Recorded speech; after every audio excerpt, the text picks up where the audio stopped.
Olá pessoal, eu sou a professora Flávia Zóboli Dalmácio, sou professora do Departamento de Contabilidade da FEA USP de Ribeirão Preto, doutora em Contabilidade e Controladoria pela FEA USP São Paulo, e a minha principal área de pesquisa é Contabilidade Societária. Na aula de hoje, a proposta é uma discussão de algumas noções preliminares, uma apresentação, uma contextualização para a gente entender o atual ambiente normativo brasileiro, principalmente após a adoção das normas internacionais de contabilidade, chamadas de IFRS.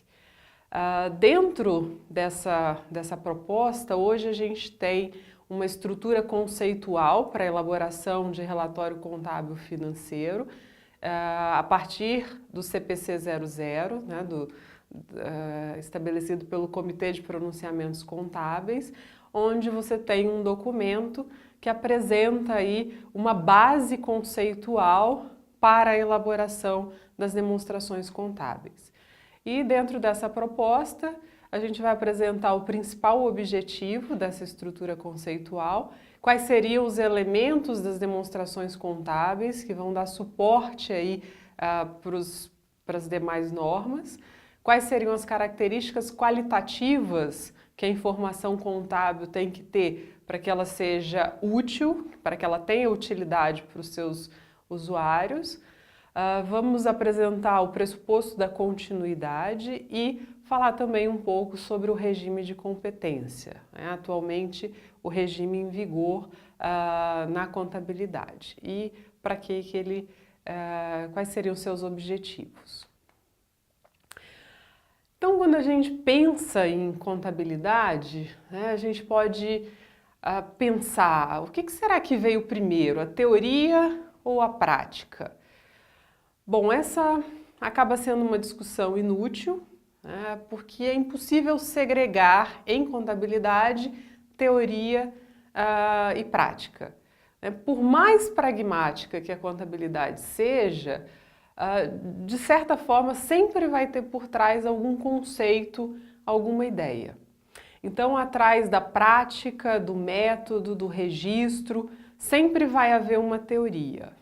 E é sobre essa base, sobre essa teoria que dá suporte a todos os procedimentos contábeis que a gente vai apresentar hoje.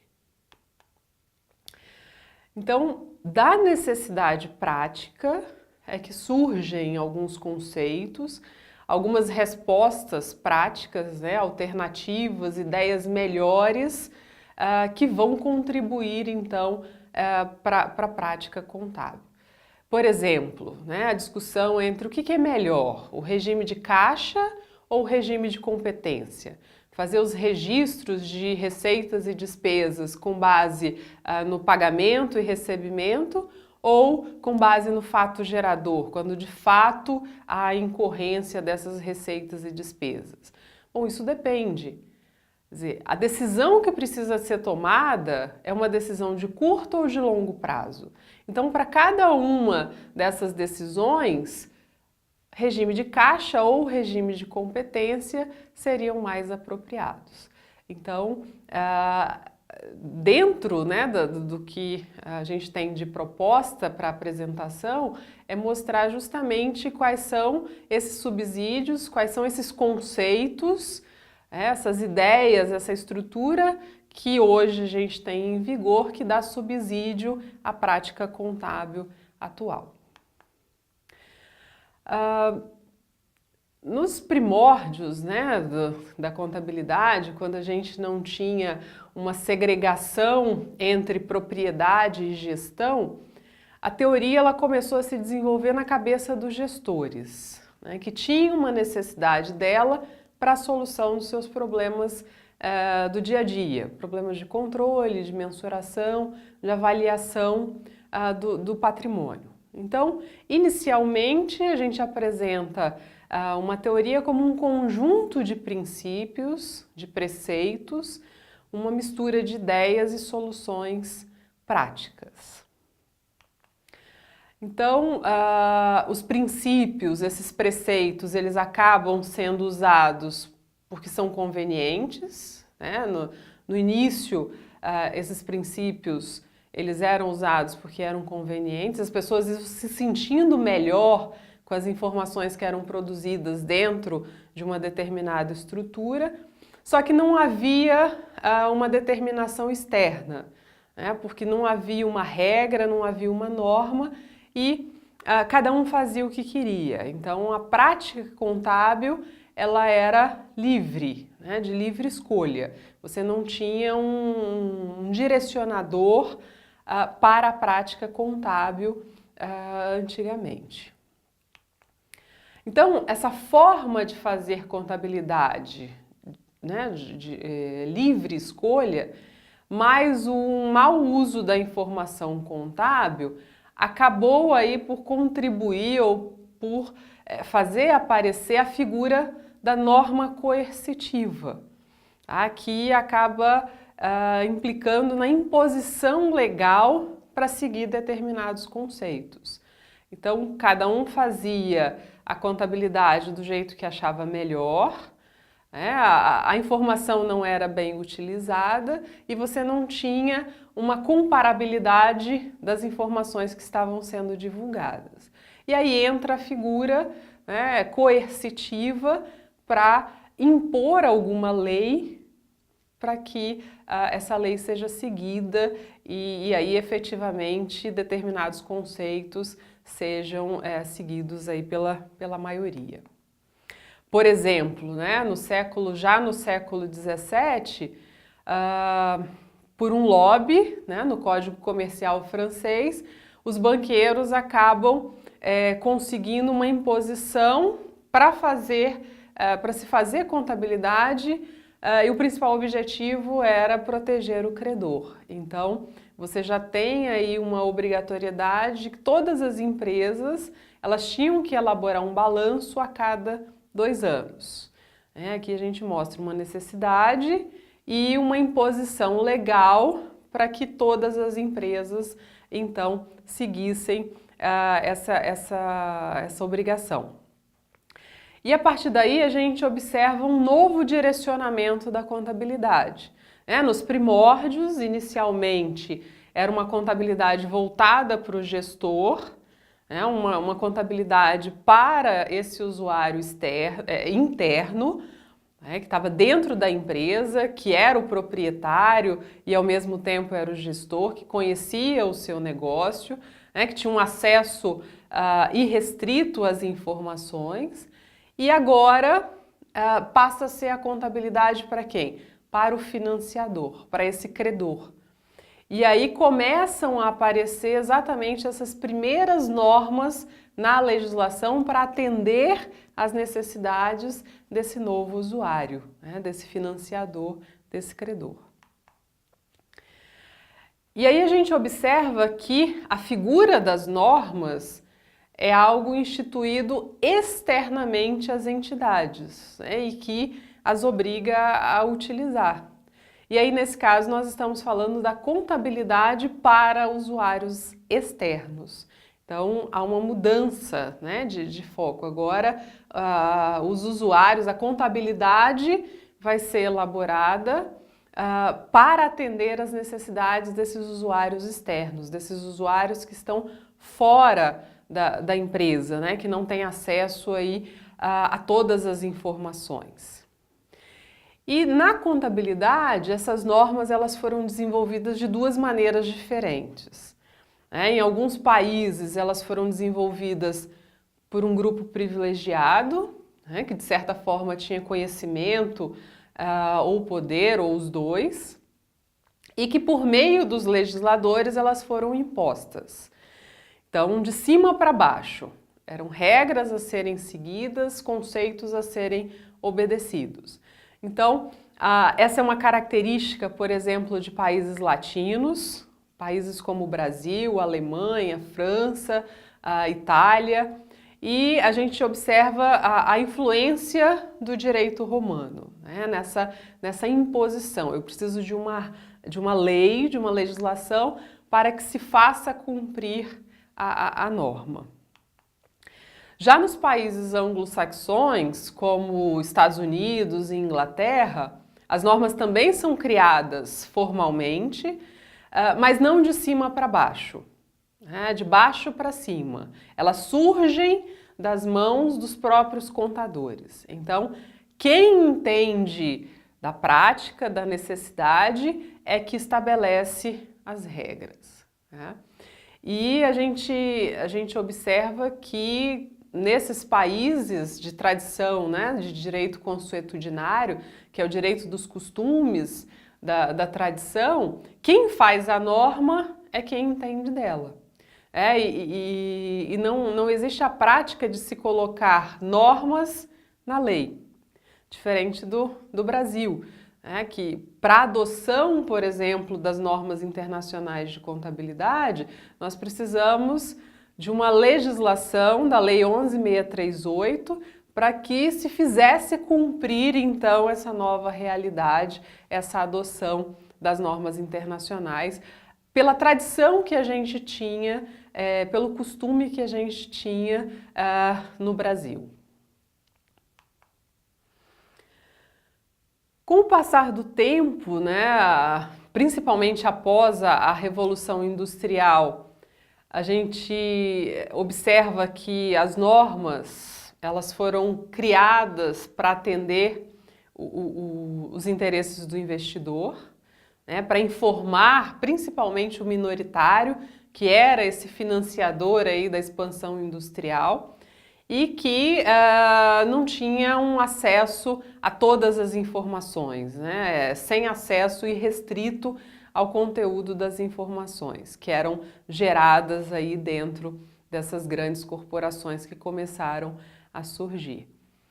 E então a gente tem, né, uma migração, principalmente Estados Unidos e Inglaterra, essa preocupação em atender os interesses desse investidor, né, desse minoritário que participava do capital dessas empresas, mas que não estava ali dentro para saber o que estava acontecendo, né? Então, você começa a ter uma necessidade de normas criadas para atender os interesses desses investidores. E na cabeça dos normatizadores tem que existir um conjunto de conceitos, uma teoria, uma base, para que a partir dessa base se façam as normas. Então, a lógica da elaboração de uma estrutura conceitual eu preciso de um conjunto de conceitos, de um suporte teórico, para a partir dessa estrutura conceitual serem estabelecidas algumas normas, né, mais direcionadas aí especificamente a cada um dos assuntos que elas passam a tratar. Então, aqui no slide 14 a gente observa, né, de uma forma bem resumida que de necessidades e objetivos práticos acabam surgindo conceitos, ideias básicas e que esses conceitos que auxiliam no processo de normatização, né? Então, esse processo de normatização é que vai ligar práticas a conceitos, né? E aí, a partir desses conceitos, é que determinam-se normas que depois acabam seguidas na prática. Então, por isso é que a gente diz que essa discussão, né, do que vem primeiro, teoria ou prática, isso não leva a lugar nenhum, porque na verdade você tem uma ligação, né, entre prática e conceito, principalmente dentro da contabilidade. Então, nessa ideia, nessa lógica, começou a se praticar, né, a se pensar numa estrutura conceitual básica da contabilidade, né, como uma externalização de um conjunto de princípios, um conjunto de conceitos para suportar as práticas contábeis. Então, como no início, né, principalmente nos Estados Unidos, essa preocupação em atender os interesses dos investidores, as práticas contábeis seguiam, né, alguns conceitos, claro, algumas teorias, mas você não tinha uma obrigatoriedade, não tinha um direcionador, um norte, cada um fazia aí a prática da forma que achava melhor, que entendesse que fosse melhor. Só que num determinado momento verificou-se que as empresas não eram comparáveis, aquelas informações que estavam sendo produzidas não eram comparáveis. E aí se buscou exatamente uma uniformidade, né, das informações, pelo menos empresas dentro do mesmo setor que apresentassem informações que pudessem ser comparadas. E aí é que se começou, né, a se pensar, a se estudar uma estrutura conceitual, né, para que a partir desses conceitos, a partir desses princípios, as práticas contábeis estivessem aí suportadas. Então, os normatizadores emitem as normas, os executores das normas, que são os profissionais contábeis, têm que saber quais são os conceitos por trás das normas, porque isso ajuda a interpretá-las, a aplicá-las.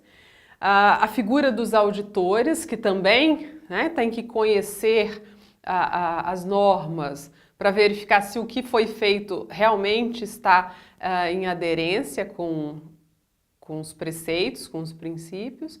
E os usuários em geral, analistas, investidores, governo, clientes, sindicatos, fornecedores, de certa forma têm que conhecer essa estrutura conceitual para, de certa forma, entender e questionar também as normas. Bom, dentro da estrutura conceitual, como um conjunto de princípios, um conjunto de conceitos, que acaba norteando, né, toda a normatização, a gente tem os grupos que criam essas estruturas conceituais, né, que acabam sendo estruturas formalizadas. Então, por exemplo, tem a figura do FASB, que é o Comitê de Pronunciamentos Contábeis norte-americano, o IASB, que é o Comitê também de Pronunciamentos Internacional. A gente tem no Brasil o CPC, que é o Comitê de Pronunciamentos Contábeis, e esses grupos, eles têm o poder, né, têm o arbítrio de fazer uso de parte da teoria. Então, a estrutura que é apresentada, na verdade, é uma parte da teoria que foi utilizada.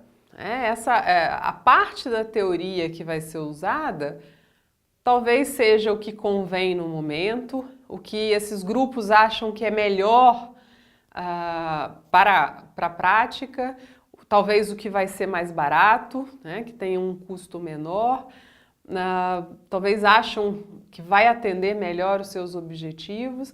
Então, na verdade, quem cria, né, esses normatizadores, eles, na verdade, têm esse poder, esse arbítrio para fazer uso da teoria. Chamando a atenção para o fato de que a estrutura conceitual, ela não é teoria da contabilidade, mas é uma parte da teoria que vai ser escolhida para servir como base para a emissão aí de novas normas. E essa estrutura conceitual, ela depende, né, da característica, por exemplo, dos países, pelos interesses locais, às vezes a cultura, a religião, o ambiente jurídico, isso tudo acaba influenciando né, por conta de diversas características dos próprios usuários. Né? Você tem mercados onde a principal fonte de financiamento são os credores, mas tem mercados onde a principal fonte de financiamento das empresas são os investidores. Então, você, por conta da característica, né, do mercado, de fonte de recursos para as empresas, isso acaba influenciando também em diferentes estruturas conceituais, né, em atender objetivos de diferentes usuários. Então, todas essas características acabam por influenciar também em diferentes estruturas conceituais. Então, em resumo, né, dentro dessa contextualização, a gente entende que existem as teorias. A partir dessas teorias, monta-se uma estrutura conceitual conforme conveniência, conforme necessidade, preferência, de acordo, né, com o órgão normatizador, de acordo com as pessoas. E a partir dessa estrutura conceitual é que surgem normas específicas. Então, dentro da estrutura conceitual, eu tenho o que se entende por um ativo. Então, um conceito geral do que vem a ser um ativo, do que vem a ser uma receita, uma despesa, um passivo. E aí, em outra norma específica, eu vou ter o tratamento, por exemplo, para o ativo imobilizado. Então, todas as particularidades, tudo que diz respeito ao ativo imobilizado vai estar numa norma específica, né? Só que ele não vai perder a essência do que seja um ativo. Então, a estrutura, o conceito da estrutura conceitual, estabelecido na estrutura conceitual, é um pontapé, né, é a base para as novas normas que surgem, inclusive, a partir da necessidade prática. Bom, e hoje, né, o que a gente tem de estrutura conceitual pensando no Brasil? A estrutura conceitual em vigor hoje, ela é um trabalho conjunto, tanto do FASB quanto do IASB, né? Então, os comitês de normas norte-americanos e internacional trabalham em conjunto. As normas que são emitidas, elas são baseadas em princípios, em preceitos, mas que por sua vez estariam aí baseados em conceitos econômicos. Então, existe uma forte fundamentação econômica por trás aí dos princípios que subsidiam as normas. E a nossa nova estrutura conceitual, em vigor aí a partir de 2011, é o pronunciamento conceitual básico, estrutura conceitual para elaboração e divulgação de relatório contábil financeiro. Então, a gente tem essa estrutura, essa base, para quê? Para dar suporte, subsídio a todos os relatórios contábeis, a todos os relatórios financeiros que emanam aí da contabilidade. E essa estrutura conceitual, ela foi transformada em deliberação pela Comissão de Valores Mobiliários e em norma brasileira de contabilidade pelo Conselho Federal de Contabilidade.